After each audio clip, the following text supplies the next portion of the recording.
Students, welcome back to our channel PSC for CBSE. और जैसा कि आपको पता है कि हमारे इस चैनल पर क्लास 10 सीबीएसई सोशल साइंस का जो आपके लिए कोर्स हम लेकर आए हैं, आपके लिए फ्री ऑफ कॉस्ट इसको आपके लिए उपलब्ध कराया जा रहा है।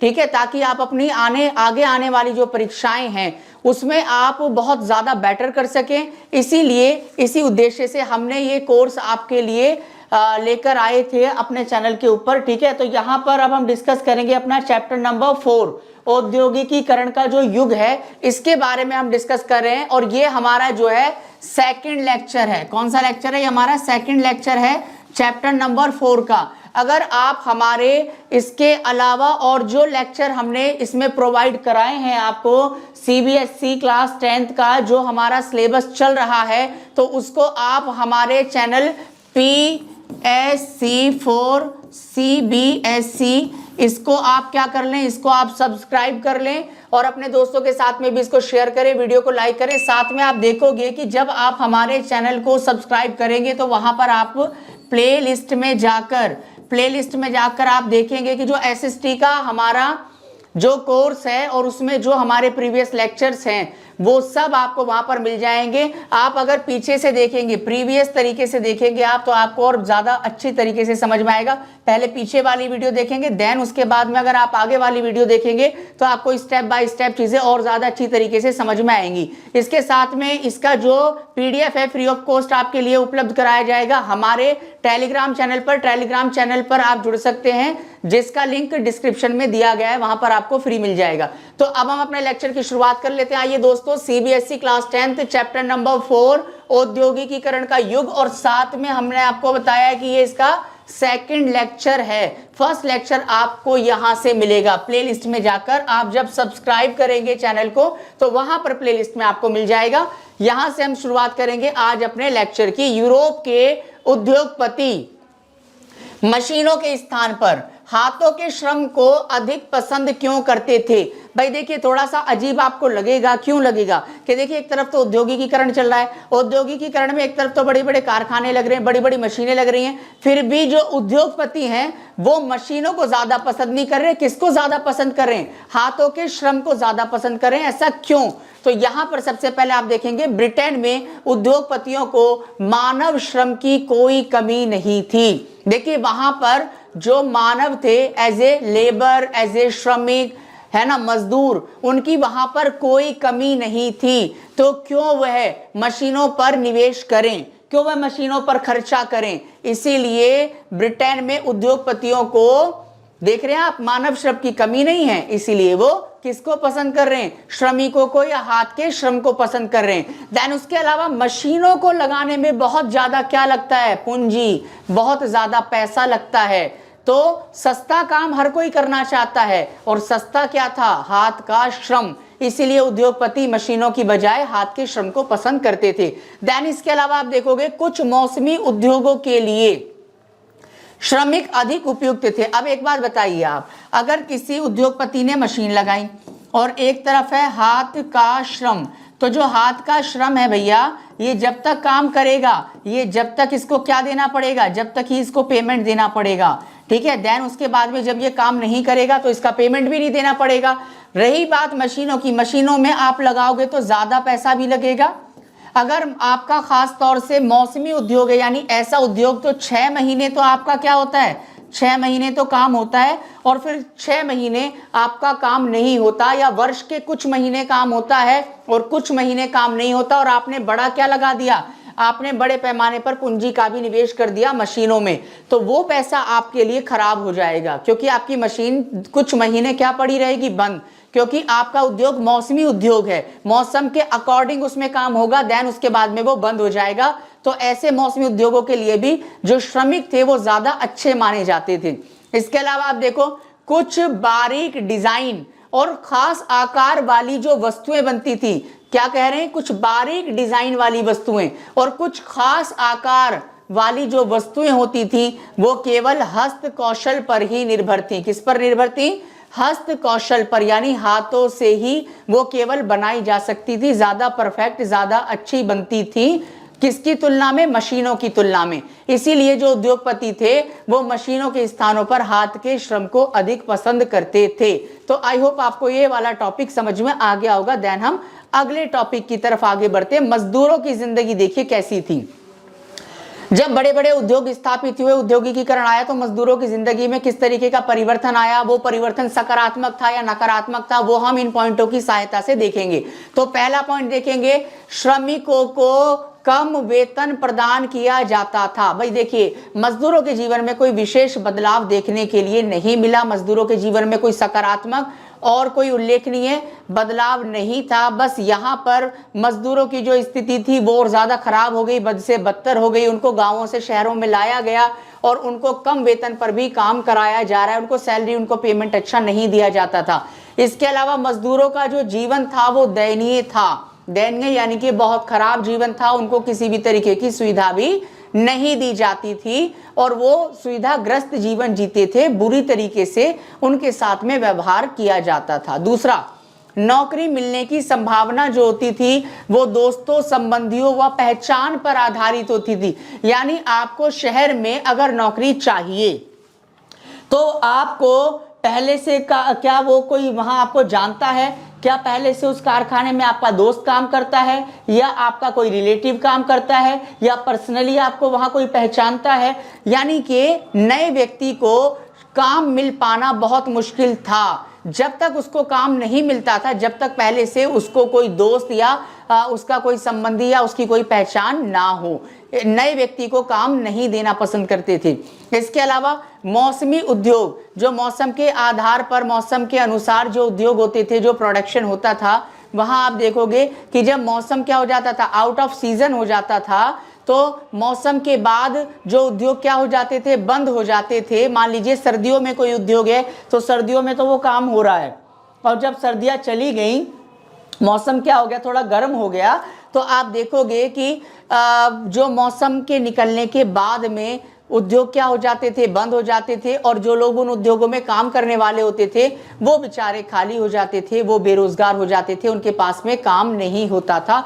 तो ये मजदूरों का जीवन था जिसके बारे में मैंने आपको बताया है, जिसके बारे में मैंने आपके साथ में डिस्कस किया है। देन आप देखेंगे स्पैनिंग जेनी क्या है। स्पैनिंग जेनी किसको कहा जाता है बेटा, ये हम देखेंगे।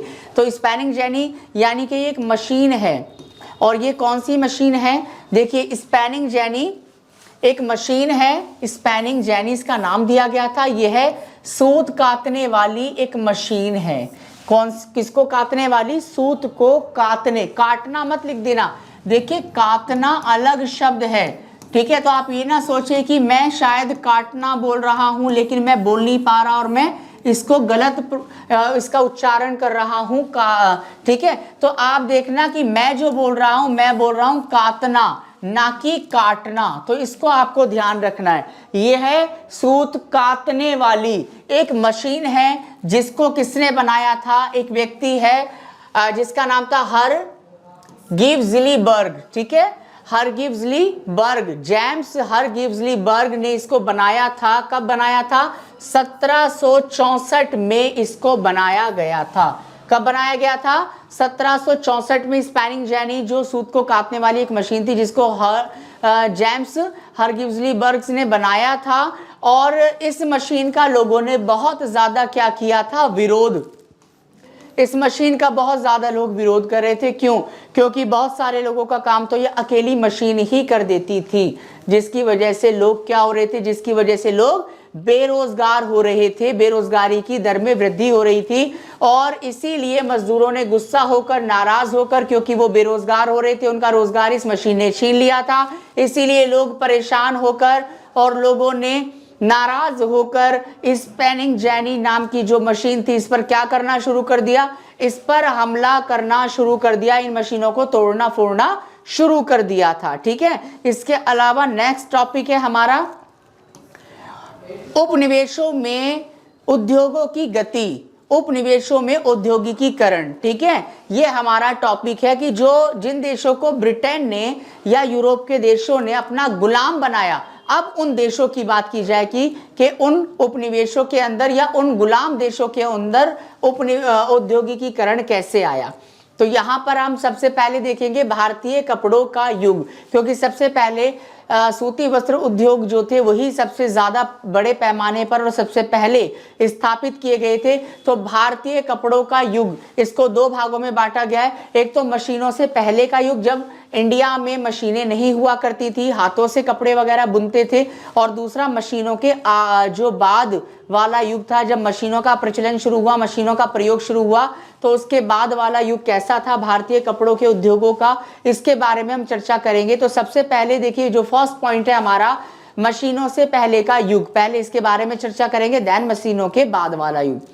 तो मशीनों से पहले वाला युग क्या था? देखिए, उच्च किस्म का जो कपड़ा होता था वो फारसी, जो फारस के जो सौदागर होते थे वो पंजाब से अफगानिस्तान और मध्य एशिया लेकर जाते थे। यानी कि इंडिया जो था वो पहले से ही वस्त्र उद्योग के क्षेत्र में काफी प्रचलित था, काफी प्रसिद्ध था, और इंडिया का जो कपड़ा होता था वो उच्च किस्म का माना जाता था, अच्छी क्वालिटी होती थी। और भारत से कपड़ा आप देखेंगे, जो फारस के सौदागर होते थे वो अफगानिस्तान और मध्य एशिया तक लेकर जाते थे वहां उसको बेचने के लिए। देन उसके अलावा आप देखोगे यहाँ पर कि सूरत, हुगली और मूसलीपट्टनम प्रमुख बंदरगाह थे। इन्हीं बंदरगाहों के माध्यम से पानी के जहाजों में बड़े पैमाने पर कपड़ों को ले जाया जाता था। ठीक है, सूरत कहां पर है? सूरत है हमारा गुजरात के अंदर, हुगली पश्चिम बंगाल, ठीक है, और देन इसके अलावा है हमारा मूसलीपट्टनम। तो इन बंदरगाहों का प्रयोग किया जाता था किसके लिए बेटा? वस्त्रों के उद्योगों को फलने फूलने में इन बंदरगाहों का बहुत बड़ा योगदान था, और इसी के द्वारा वस्त्रों को एक जगह से दूसरी जगह पर ले जाया जाता था। दो प्रकार के व्यापारी होते थे, आप देख लेना, कितने प्रकार के? दो प्रकार के व्यापारी होते थे। एक तो वो जो आपूर्ति सौदागर होते थे, और एक वो जो निर्यात सौदागर होते थे। निर्यात सौदागर, निर्यात क्या होता है बेटा? निर्यात होता है, देखिए, आयात का मतलब मंगाना और दूसरा निर्यात का मतलब भेजना, ठीक है, यानी कि एक्सपोर्ट। तो एक वो जो एक्सपोर्ट करने वाले जो व्यापारी होते थे, एक तरफ तो वो थे बेटा, ठीक है, और दूसरी तरफ वो थे जो सप्लायर थे। तो जो वो बनाएंगे वो पहले सप्लाई करेंगे, किसको सप्लाई करेंगे? निर्यात सौदागरों को, और निर्यात सौदागर उनको ले जाएंगे और दुनिया के दूसरे मुल्कों में उसको प्रोवाइड करवाएंगे। ठीक है जी। इसके अलावा आप यहां पर देखोगे कि जो अंतरराष्ट्रीय कपड़ा बाजार था, तो जो अंतरराष्ट्रीय कपड़ा बाजार था उसमें भारत के रेशमी और सूती जो उत्पाद थे उनका बहुत बड़ा दबदबा था। भारत की रेशमी कपड़े और भारत के जो सूती कपड़े होते थे, सूती उत्पाद होते थे, पूरी दुनिया के अंदर उनकी डिमांड थी और उनका दबदबा था।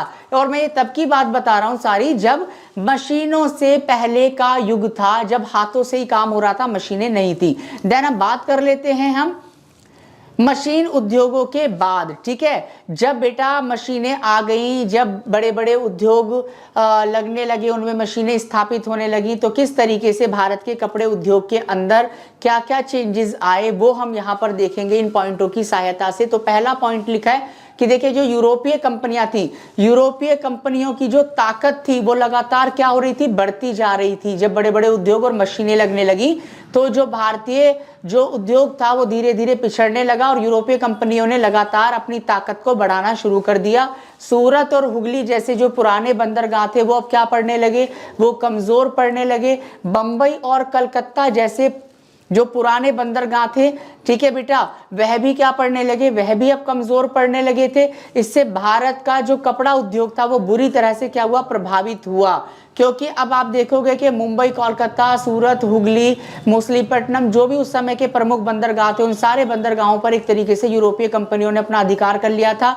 चाहे वो डच कंपनी हो, चाहे वो फ्रांसीसी हो, चाहे वो ब्रिटिश हो, या चाहे वो पुर्तगाली कंपनी हो, धीरे धीरे करके इन्होंने इन बंदरगाहों पर अपना अधिकार कर लिया था। ठीक है, अब हम बात करते हैं, यहाँ पर हमारा इस लेक्चर का लास्ट टॉपिक है यूरोपीय कंपनियां व भारतीय बुनकर। देखिए, ईस्ट इंडिया कंपनी के आने से, जब भारत में ईस्ट इंडिया कंपनी आई, तो ईस्ट इंडिया कंपनी के आने से क्या हुआ कि पहले भारतीय बुनकरों की स्थिति काफी बेहतर थी जब ये कंपनी नहीं आई थी। परंतु जब ईस्ट इंडिया कंपनी भारत में आई तो भारत में आने के बाद में भारतीय बुनकरों की स्थिति में काफी क्या आ गई भैया? काफी गिरावट देखने के लिए मिली। और इसको हम निम्नलिखित बिंदुओं की सहायता से समझा सकते हैं कि किस तरीके से आप देखोगे कि भारतीय बुनकरों की स्थिति क्या हो गई? भारतीय बुनकरों की स्थिति जो थी वो खराब हुई। तो यहाँ सबसे पहले देखेंगे, फर्स्ट पॉइंट है भारतीय व्यापार पर कंपनी का एक अधिकार सही हो गया। जैसे ऐसा लगने लगा कि भारतीय वस्त्र उद्योगों के ऊपर और भारतीय जो वस्त्रों का जो निर्माण हो रहा था उसके ऊपर शायद यूरोप की कंपनियों ने ही अपना अधिकार जमा लिया था। एक तो ये देखने के लिए आपको मिलेगा। दूसरा, जो बुनकर थे, बुनकरों को अन्य खरीदारों के साथ कारोबार करने पर भी क्या लगा दी गई, पाबंदी लगा दी गई।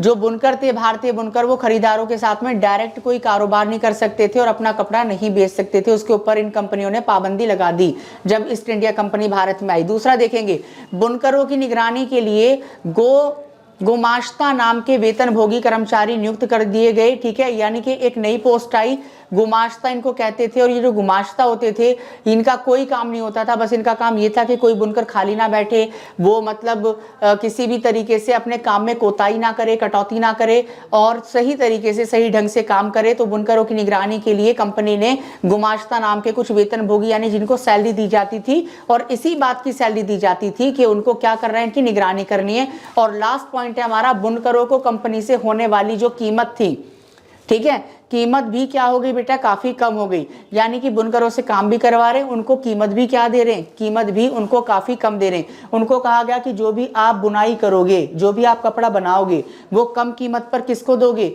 वो किसी और कारोबारी को नहीं दोगे, वो आप कम कीमत पर केवल किसको, ईस्ट इंडिया कंपनी को ही आप प्रोवाइड कराओगे। तो आप देख रहे हैं कि भारतीय बुनकरों की स्थिति काफी खराब हो गई ईस्ट इंडिया कंपनी के आने से भारत में। उससे पहले उनकी स्थिति काफी ठीक थी।